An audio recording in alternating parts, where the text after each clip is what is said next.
खड्गयस्थूलतरुं गजेन्द्रवदनं लम्बोदरं सुन्दरं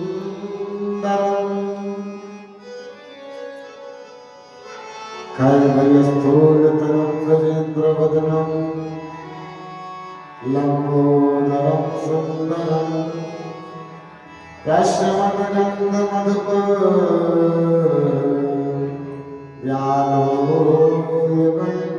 व्यालोकण्डस्थलं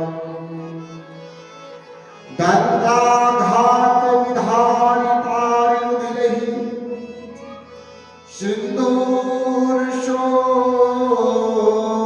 सिन्दूरशोभाकरं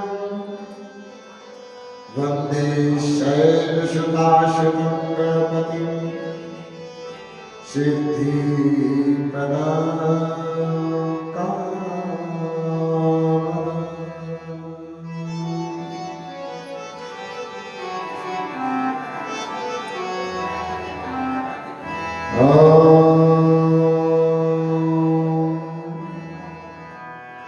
श्री सीताराम समारंभा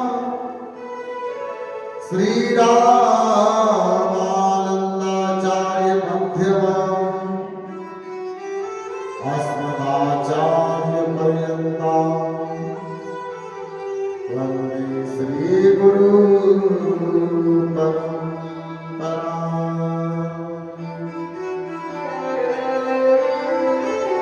या कुन्ती मृतसारहारधवना या शुभ्रवस्त्राविता या वीणावरदण्डमण्डितकरा या श्वेतपद्मासना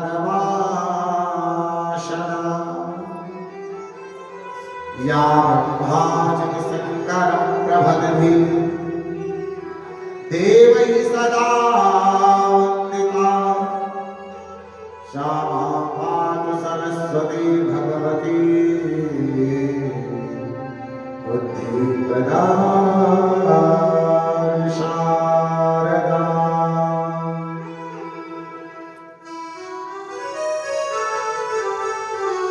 ओ सीताराम भगवान की जय। लोकाभिरामं रणरङ्गधीरं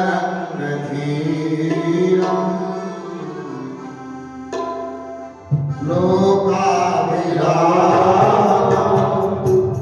रणरङ्गधीरं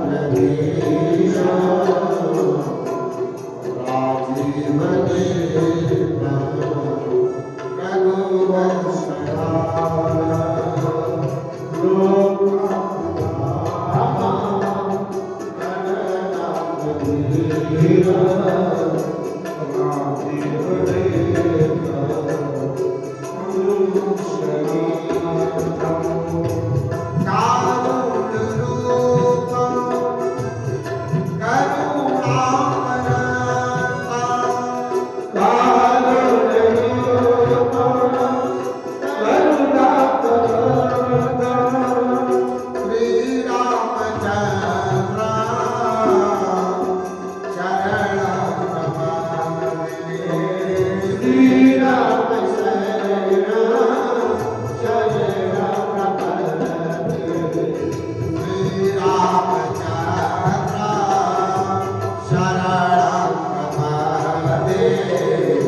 करहु प्रणाम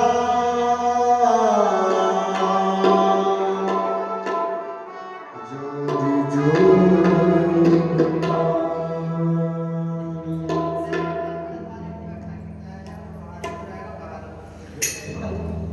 कठार मंडप में उपस्थित सभी आदरणीय मंत्री पूजनी को सादर व्यासपीठ से नमन करते हुए प्रणाम करते हुए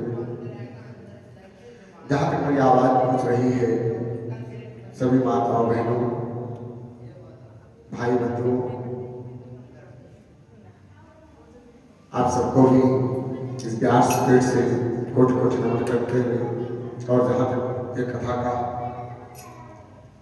श्रवण हो रहा है उन सबको भी राम कथा की यह व्यासपीठ कोटि कोटि नमन और प्रणाम करती है।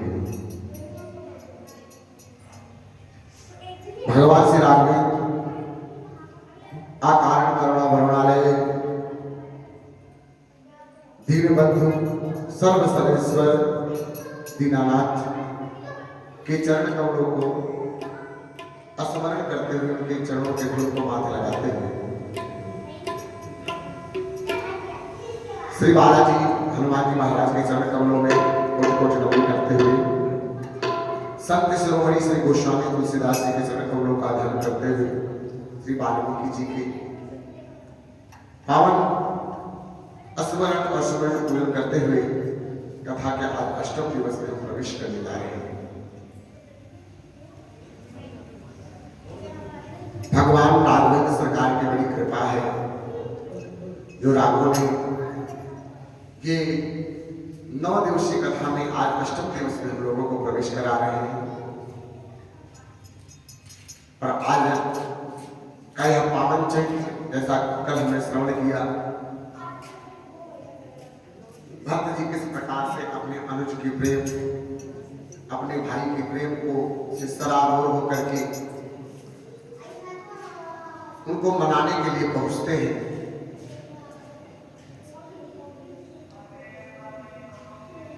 हमारा यह रामचरितमानस इस बात पर संकेत करता है मेरा इस बात का जहां प्रेम है वहीं पर संबंध है, जहां पे निस्वार्थ भावना से कर्म किया जाए वहीं पर ही संबंध टिकते हैं। जहां भी स्वार्थ के लिए कर्म प्रारंभ होता है वहां कितना भी बढ़िया परिवार क्यों ना हो वो समाप्त हो जाता है। याद रखना कितना भी बढ़िया परिवार क्यों ना हो कब जहां एक दूसरे के प्रति समर्पण की भावना नहीं है। अगर बड़ा भाई घर में आ रहा है और कहता है क्या पिताजी ने खाया कि नहीं खाया, बड़ा पुत्र आए मुझे पिताजी ने खाया कि नहीं खाया, छोटा भाई आए तो बड़े भैया ने खाया कि नहीं खाया, और ये दोनों पूछे कि छोटे ने खाया कि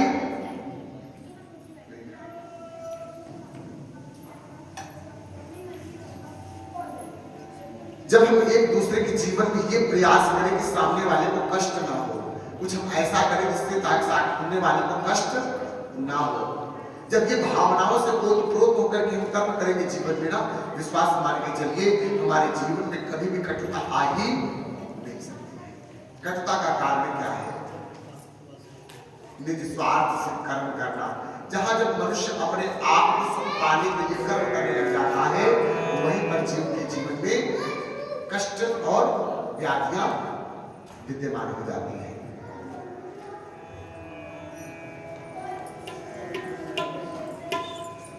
प्रेम किस लिए करें? कहते संसार में भगवान को अगर पाया जा सकता है, चाहे मां यशोदा ने पाया हो चाहे मां कौशल्या ने पाया हो, उसका एक ही कारण है। क्या कारण है? प्रेम। गोस्वामी बाबा ने लिखा क्या? राम ही केवल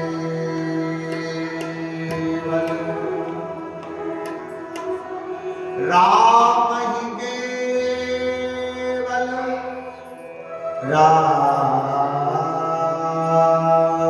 ही केवल राम ही केवल, राम ही केवल, राम ही केवल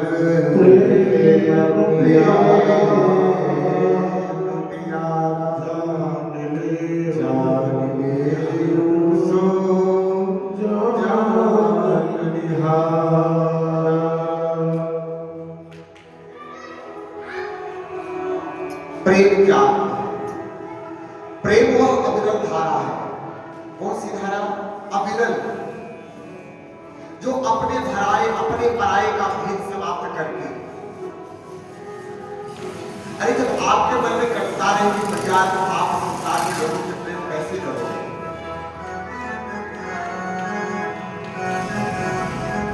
कैसे प्रेम करोगे आप अपने जीवन में? जीवन का उद्देश्य ही अपने जीवन के अंदर करुणा को भरना है। अभी आप नवधा भक्ति सुनेंगे ना महाराज, बड़ी सुंदर भगवान ने कथा बताई महाराज। थोड़ा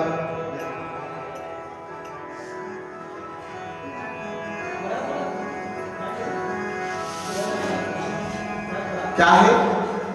बड़ी सुंदर बात बताई कि भगवान की भक्ति है क्या चीज। भक्ति का मतलब ये कोई नहीं होता महाराज आप लेके धूपबत्ती भगवान के मुख में खाई लेके धूपबत्ती लग जाओ महाराज। भक्ति किसी पूजा नहीं है महाराज। वास्तविकता में प्रेम और भक्ति क्या है? किस कारण से भगवान रीझ जाते हैं? संतों ने गाया है महाराज, क्या गाया है? न जाने कौन से गुण पर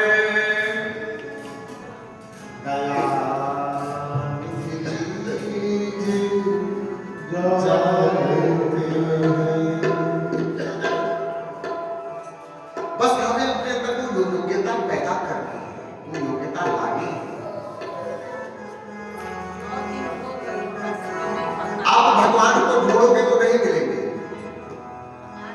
लेकिन अगर अपने अंदर में वह गुण पैदा कर लोगे, तो विचार आचरण पैदा कर लोगे, तो आपके जीवन में राघव जी स्वयं चले आएंगे।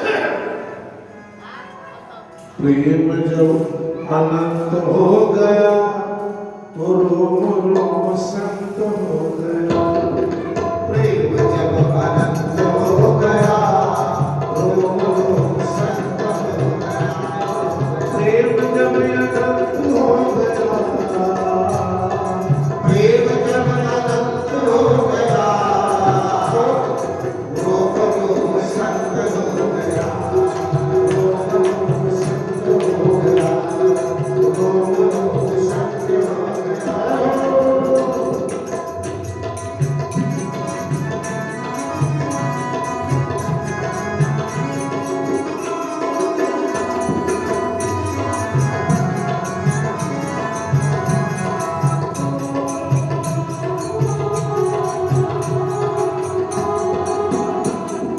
बन गया हिमालय बदल, बन गया हिमालय बदल, बन गया हिमालय बदल, बन गया हिमालय बदल। हृदय तो महत्व हो गया, हृदय तो महत्व हो गया, हृदय तो महत्व हो गया, हृदय तो महत्व हो गया, प्रेम तो महत्व हो गया। प्रेम जब अनंत हो गया रोम रोम संत हो गया। रोम रोम संत हो गया, रोम रोम संत हो गया।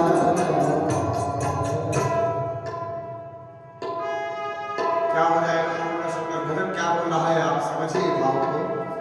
प्रेम जब अनंत हो गया, प्रेम 100 हो जाएगा तो आपके जीवन में संतता नहीं आएगी महाराज, तब तो मोह कहते हैं। अगर एक के प्रति आपका भाव है, प्रेम है, तो वो मोह है। लेकिन जब वही प्रेम अपने पराये ऊंच नीच गरीब का भेद मिटा करके जगत के कल्याण के लिए जब यही प्रेम हो जाता है तो जिनकी सदगति हो जाती है।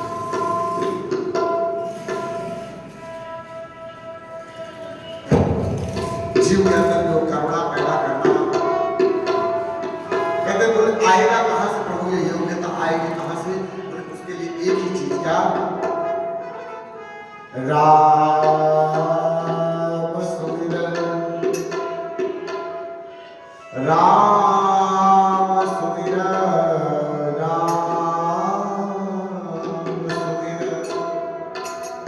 राम सुमिरन मन सदा। अरे मन, इस दुनिया को स्मरण कर करके तूने जीवन में सिर्फ दुख बटोरा है। दुनिया को याद करके क्या बटोरा है? हमें दुख बटोरा है, दुख को इकट्ठा किया है। पहले उस नाम को लेकर के तो दिखा जिस नाम को लेने से सुख मिलता है। किस नाम को? राम सुमिरन, राम सुमिरन, राम सुमिरन मन सदा।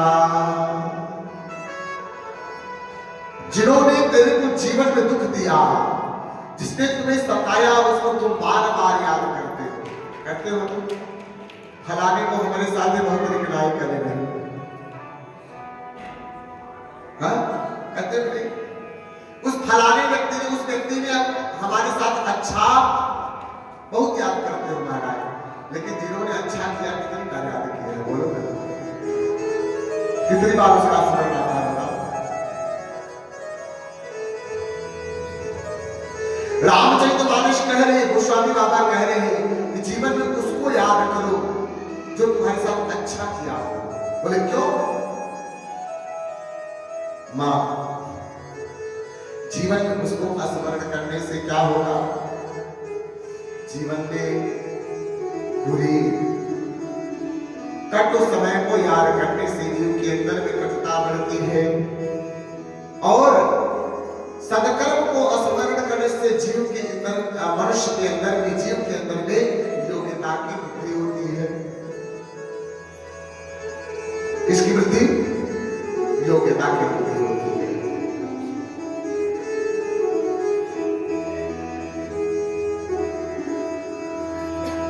संसार में सबसे दुर्लभ अगर कुछ है ना भैया, तो अपने विचारों को शुद्ध रखना सबसे कठिन कार्य है। क्या कार्य? विचारों को, क्योंकि विचार ही वाणी बनते हैं, और वाणी ही व्यवहार बन जाता है, वाणी ही व्यवहार बन जाता है।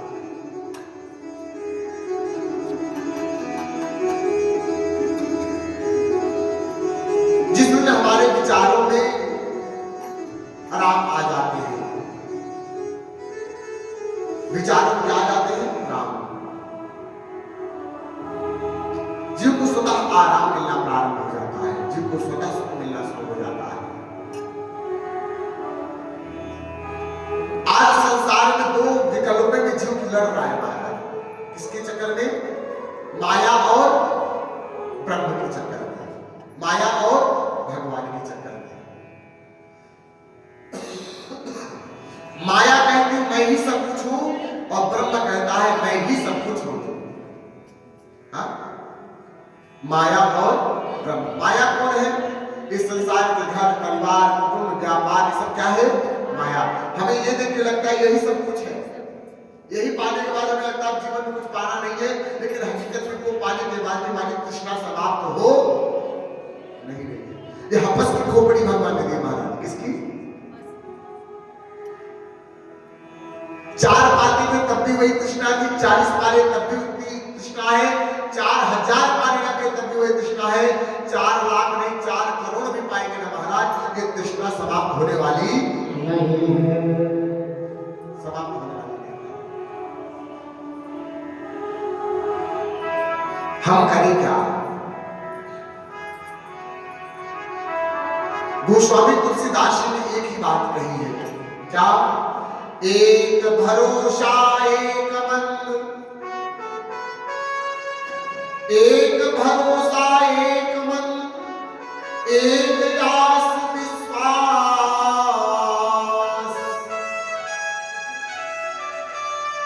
एक राम घनश्याम है, चातक तुलसीदास। भरोसा करके तो देखो। अच्छा, लोगों की एक शिकायत रहती है, लोगों की क्या, मैं कहूँ मेरी खुद की अपनी शिकायत है। बोले क्या? जब कोई सारे कार्य शुरू करते हैं तो ऐसा लगता है कि हमारे साथ कोई है ही नहीं। विश्वास मानो, जब भी हम कोई कार्य शुरू करते हैं ऐसा लगता है हमारे साथ कोई नहीं है सिवाय एक के। बोले कौन? उस राम के अलावा कोई नहीं लगता है मेरे साथ में। मैं ये बात आपसे क्यों कह रहा हूं? इसलिए कह रहा हूं भैया कि जब एक छोटा सा बालक आप लोगों के मध्य में बाल्यावस्था से, मैं कथा, मेरी उम्र शायद 22 या 23 साल रही होगी जब मैं पहली बार शिव पुराण की कथा को कहा था।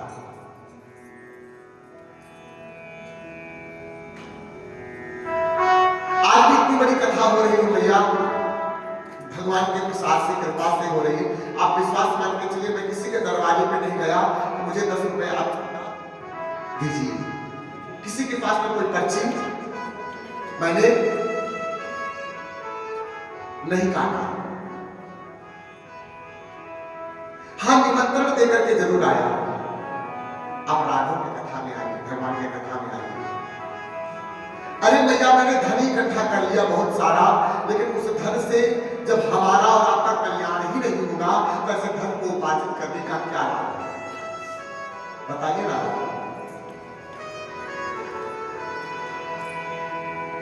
धन कमाया जाए, लेकिन उस धन से धर्म हो सके इसलिए धन कमाना है।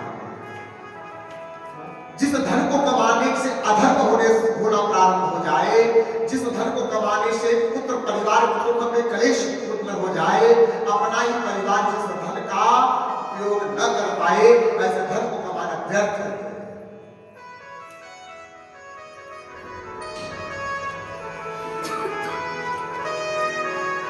लक्ष्मी आनी चाहिए, लेकिन कैसे? कोई पुरुषार्थ से, मेहनत से, तपस्या से।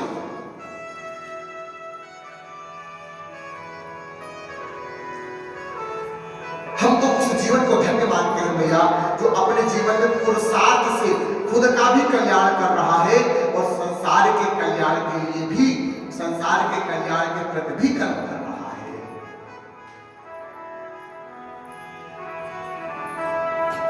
क्योंकि भैया जीवन में ना श्वान के भांति जीवन लेकर के, श्वान मतलब कुत्ते की तरह जीवन लेकर के भैया हमें मरना नहीं है, इस संसार में मरना नहीं है। भगवान ने बहुत अनमोल जीवन दिया है हमें, बहुत अनमोल जीवन दिया है। मां, एक बात बताओ, अगर ये कथा ना होती तो हमारी और आपकी भेंट होती क्या? हम भी कहीं किसी कोने में पड़े हुए होते, आप भी कहीं न कहीं अपने दुख को रो रहे होते। ये कथा एक साधन है, हमारे भी दुख का अंत करती है और आपके भी जीवन का अंत करेगी महाराज। अरे कुछ ना कुछ तो हमारा भगवान के प्रति विश्वास तो दृढ़ होगा ना महाराज। अच्छा, एक बात बताऊं आपको, अभी राजा जी महाराज बड़ा सुंदर बात बोले कि देखो ये माया है, कभी हमें भगवान को हम याद करते हैं, कभी हम भूल जाते हैं, कभी याद करते हो, कभी भूल जाते हैं। लेकिन जब जब आपको यह स्मरण मन में आ जाए कि हम भगवान को भूल गए हैं, उसी समय भगवान का स्मरण करना प्रारंभ कर दो। है क्या करना चाहिए? अब जैसे साल भर में महाराज भूले रहते हैं, एक दिन पंडित जी आते हैं कार्ड लेकर के, भैया कथा हो रही है।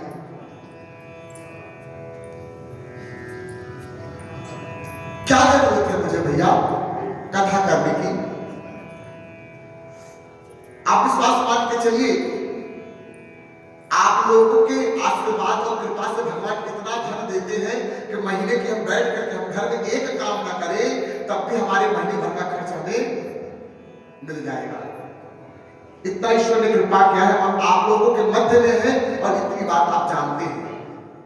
मुझे कोई आवश्यकता नहीं है मैं इतने बड़े टेंशन को लेकर के आप लोगों के मध्य में कथा कहने आऊंगा, इतना तनाव लेकर।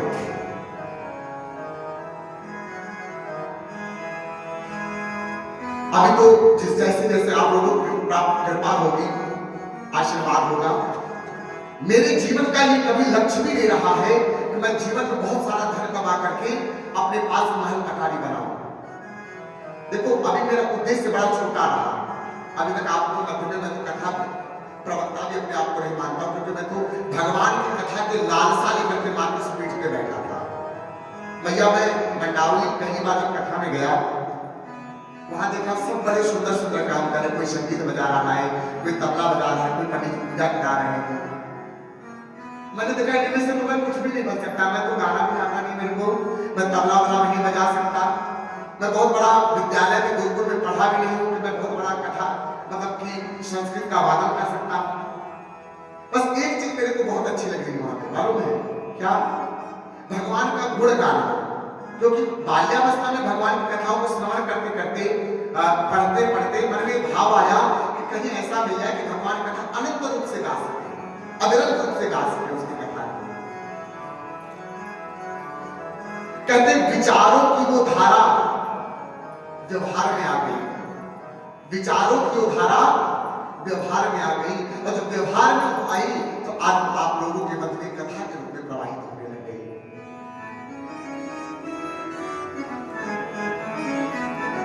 अभी आप लोगों के मध्य में हमने एक बात कही ना कि विचार बड़े महत्वपूर्ण है जीवन में। क्या महत्वपूर्ण है? विचार। विचार को व्यवहार बनते हुए समय नहीं लगता है भैया, विचार को व्यवहार बनते समय नहीं लगता है।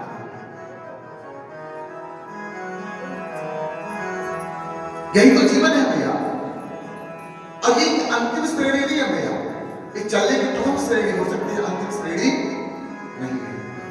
अनमोल तेरा जीवन यूं ही गवा रहा है, अनमोल तेरा जीवन यूं ही गवा रहा है, अनमोल तेरा जीवन यूं ही गवा रहा है, अनमोल तेरा जीवन यूं ही गवा रहा है, अनमोल तेरा जीवन यूं ही गवा रहा है, अनमोल तेरा जीवन यूं ही गवा रहा है। किसी और तेरी मंजिल किसी और तेरी मंजिल किसी और जाना है, अनमोल तेरा जीवन यूं ही गवा रहा है, अनमोल तेरा जीवन यूं ही गवा रहा है।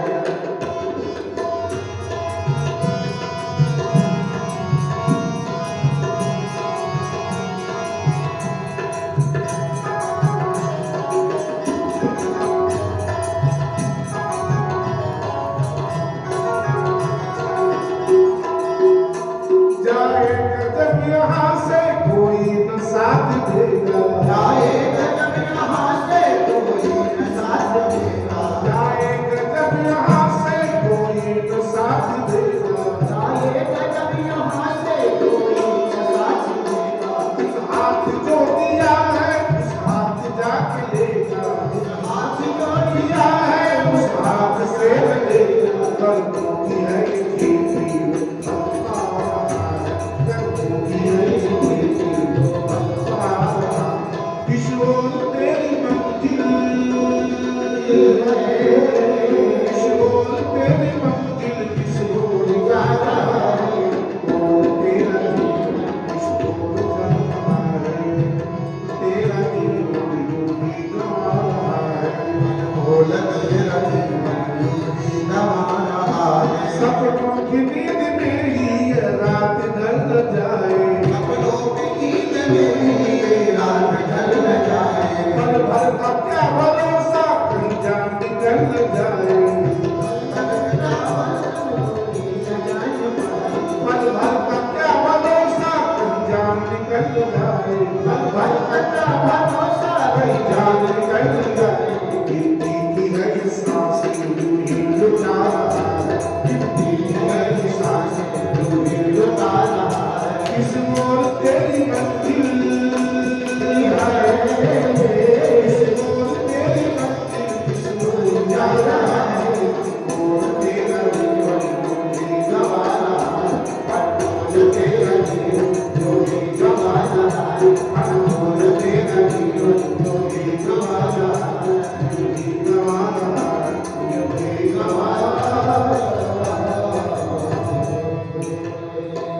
बोलो सीताराम सरकार की जय।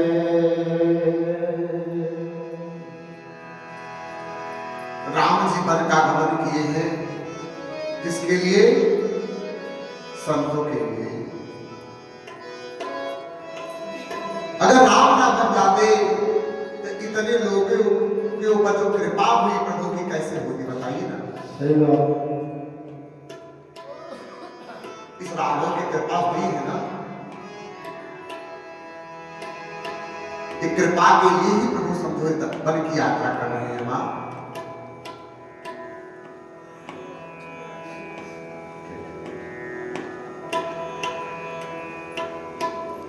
आज भगवान की वह कृपा पप्पा है, मां सीता का हरण करके रावण लेकर के जाता है। प्रभु ने लक्ष्मण को देख करके कहते कि भैया आप कुटिया में छोड़ करके आए हो जानकी को, ये दंडकारण्य राक्षसों की माया नगरी से भरी पड़ी है। सीता जी को वास्तव रूप में आपने नासिक में सुना जैसे कि गोदावरी नदी के तट पे ही अग्निकुंड में प्रवेश कर चुकी थी। मां सीता की छाया वो गुहा में विराजमान थी जब रावण हरण करने के लिए आया है। मां सीता मैया परम शक्ति है मैया, अगर तुमको रावण स्पर्श भी कर लेता तो भस्म हो जाता। प्रभु को ये मालूम है, लेकिन लीला को आगे बढ़ाना है तो कैसे किया जाए। तो मां सीता मैया को अग्निकुंड में प्रवेश किया है और आगे की रचना को प्रारंभ किया है। रावण हरण करके नाश्ते में लेकर के जा रहा है। उसी समय भैया रास्ते में जटायु ने देखा कोई स्त्री जा रही है और बहुत विलाप कर रही है। गीधराज को इस बात का बोध हो गया कि कोई स्त्री है जिसके ऊपर यह जबरदस्ती रावण 10 शीश लेके जा रहा है। उसके स्वरूप को देख करके यह मन में बोध हुआ, ये तो महाराज दशरथ के पुत्र को धूल लगती है। यह सुनकर के रघुवीर रघुवीर के उच्चारण को करती हुई विलाप कर रही है। यह देख करके जटायु के मन में बड़ी करुणा हुई भैया, और वह जैसे ही श्रवण किया, हा लक्ष्मण तुम्हारे सा सुफल पावो कीन्हे रोषा। हा लक्ष्मण तुम्हारे नहीं दोषा सुफल पावो कीन्हे रोषा। विलाप करहि बयरे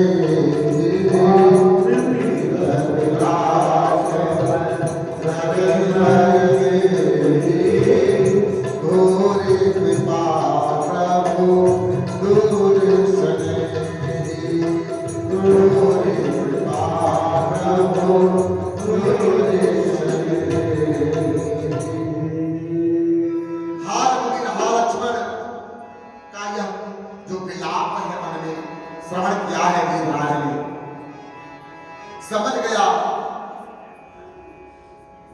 रघुकुल तिलक की ही कोई ये नारी है जो इस तरह से उनका स्मरण करके रो रही है। जब इस बात का उन्हें बोध हुआ, गीधराज ने ये निशाचर जबरदस्ती लेते हुए जा रहा है। गीधराज बोल पड़े, यद्यपि वृद्ध हो चुके हैं, अगर कहीं भैया जीवन में अधर्म हो रहा हो ना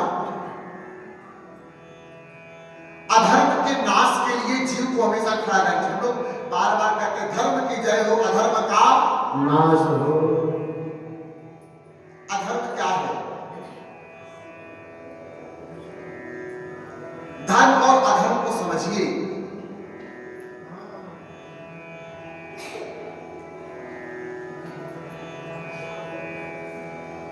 गोस्वामी बाबा ने लिखा है क्या कि परहित सरसी धर्म नहीं भाई, हरे पीड़ा नहीं अधर्म भाई। परहित सरसी, अरे आज हम ये सोच रहे हमारा हित हो जावे, हमारा भला हो जावे, हमारा कल्याण हो जावे।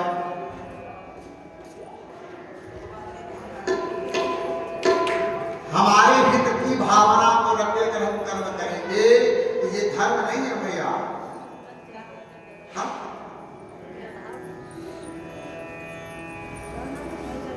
आप परहित की भावना से कर्म करो, आपका हित तो खुद ही हो जाएगा, आपका कल्याण खुद ही हो जाएगा। हम जीवन भर करते रहते भैया फलाने के काम में काहे बोले,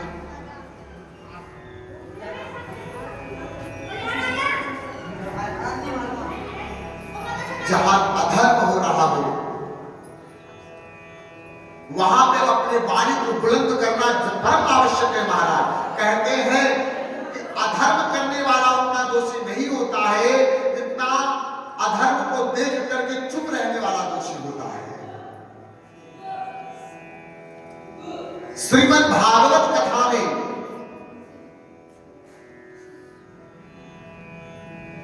किसने कर्म ने प्रश्न किया, मैंने जीवन भर धर्म का साथ दिया, धर्म का पालन किया, हे कृष्ण आखिर मेरी मृत्यु क्यों हो गई?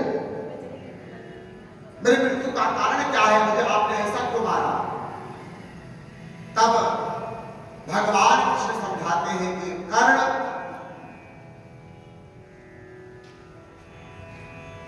द्रौपदी के चीर हरण को देख करके, द्रौपदी के चीर हरण को देख करके आप चुप रह गए, आप चुप रह गए। उसी चुप रहने के कारण आज आपको जीवन में इन कष्टों का सामना करना पड़ रहा है। बोले उस सभा में तो बहुत सारे लोग थे, बोले जो जो उस सभा में चुप रहा, अधर्म होते हुए देखता रहा, उन सबको दंड मिला, चाहे वो परम ज्ञानी ही क्यों ना हो, चाहे वो भीष्म पितामह क्यों ना हो, चाहे वो द्रोणाचार्य कृपाचार्य क्यों ना हो। मान लो ये कथा गरज के कह रही हो कि जीवन में अधर्म के प्रति अगर आप अपने भावना को व्यक्त नहीं करते हो तो आप भी उस अधर्म के सहयोगी बन जाते हो।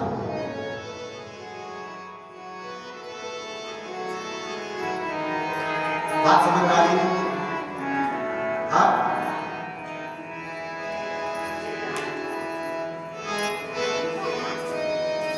बाबा ने लिखा परहित सरस धर्म नहीं पाए।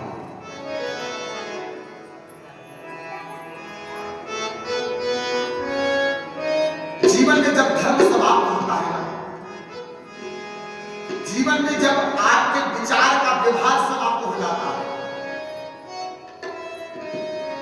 उसी समय से जीवन में पाप प्रवेश कर जाता है। परहित सरिस धर्म नहीं भाई, परहित सरिस धर्म नहीं भाई।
और प्रतिकार करना सीखना चाहिए जीव को।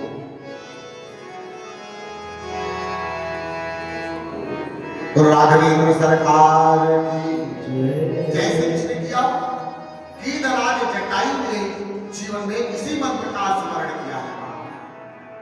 किस मंत्र का? जब उसने देखा एक ऐसी स्त्री जिसके ऊपर रावण हरण करके लेके जा रहा है, जबरदस्ती उसको दुख और कष्ट में देखा, अपने आयु का भी विचार नहीं किया। भैया जटायु ने एक पंछी होकर के भी अपने जीवन में अपने धर्म से विभक्त नहीं है महाराज।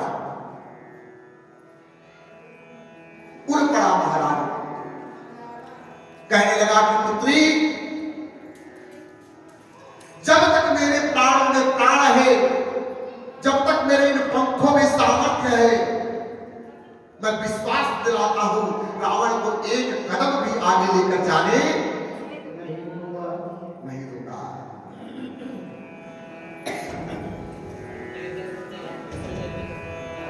आज हमारा सनातन धर्म इसलिए नहीं टूट रहा भैया,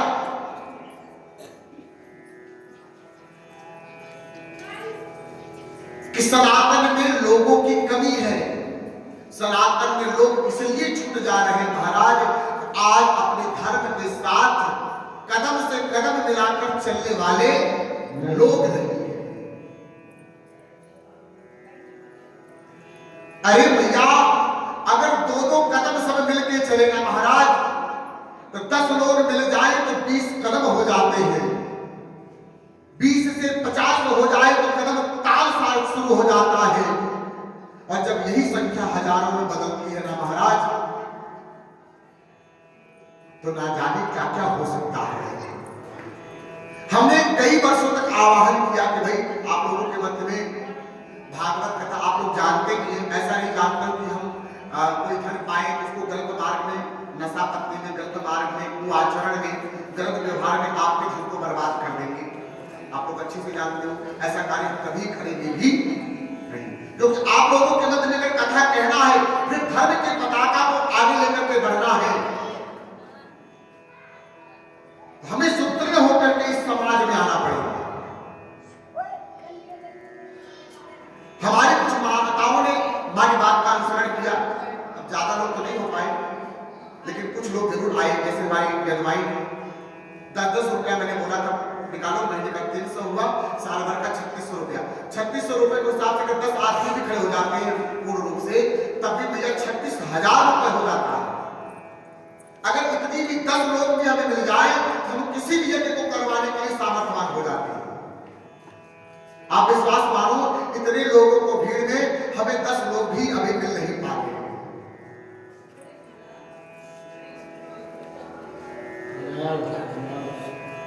कोई राघवेंद्र सरकार की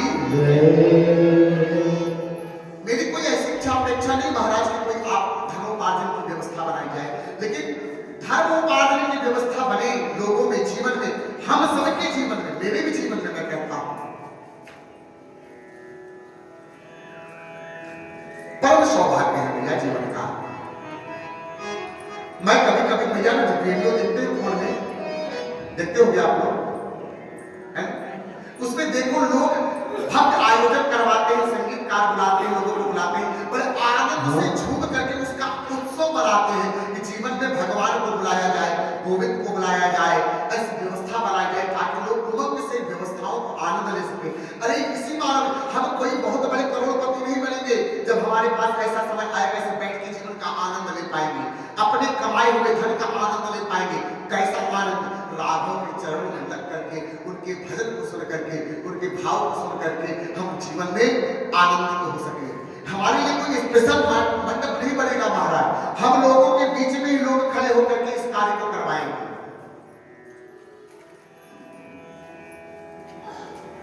है कि नहीं? अभी हमारी व्यवस्था जो हमारे यहाँ पे लोग आए हैं, जब इनकी व्यवस्था की बातें हमारे मंडप में, हमारे विचार बनता है लोगों को बुलाया जाए और भी बाहर से लोग आए, लेकिन अगर कोई आपके दरवाजे पे आएगा, अगर हम उसका स्वागत और सम्मान न कर पाए, तो ऐसे में बुलाने में क्या लाभ है बताइए आप? लाभ है भाई? अपने घर में अपनी कितनी बेइज्जती हो जाए सब चलता है, लेकिन बाहर वाला आकर महाराज तो गड़बड़ हो जाती है। बोलना आपके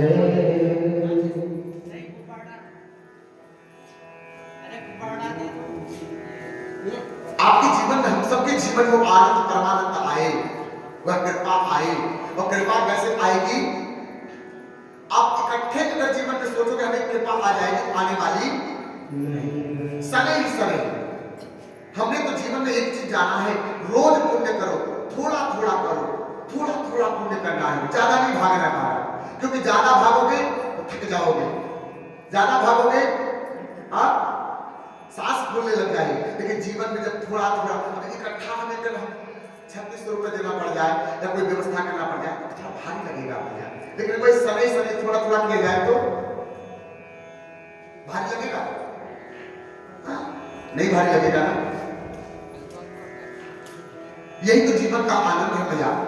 जीवन का सुख भी मिलता रहे, भार भी ना पड़े और व्यवस्था भी बनी रहे। आज भगवान ने, अच्छा, भगवत कार्य के लिए गीधराज का जो प्रयास है ना, रामचरितमानस में भगवान ने उनके इस बात की सराहना की है। अरे जटायु, आपने मेरे लिए अपने पंखों को कटवा लिया,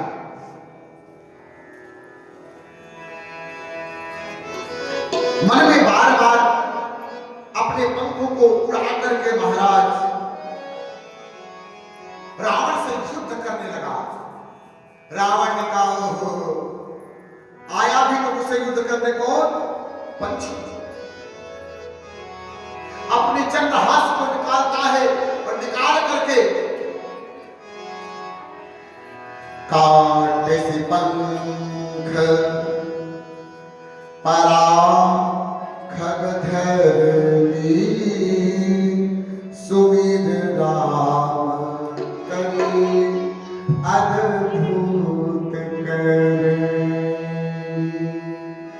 काटे से पंख पराग खगधरी सुविध राम करी अद्भुत करे। सुविध राम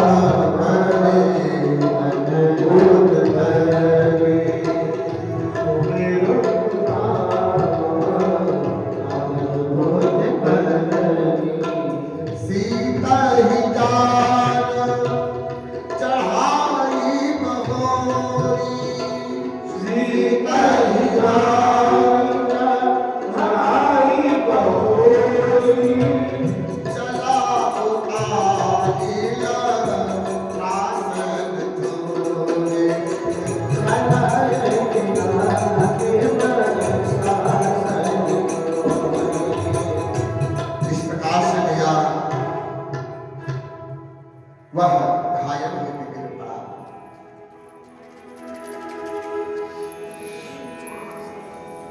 जब शताब्दी अकेली हो गई, उन्हें तो ऐसा लगा कि शायद मेरे को बचाने के लिए आ गए हैं। लेकिन जब आगे तो सरकार जब कुटिया में पहुंचते हैं, उन्होंने सीता को देखा तो कुटिया में सीता नहीं है। राम केवल हो जाते हैं, कहते हैं कि हे देवी, आप कहां चली गई? और पूछते हैं वहां के पशु पक्षियों से कि हे पशु पक्षियों, एक पौधों वृक्षों, आप हमें बताओ हमारी सीता कहां गई है? और कहते हैं हे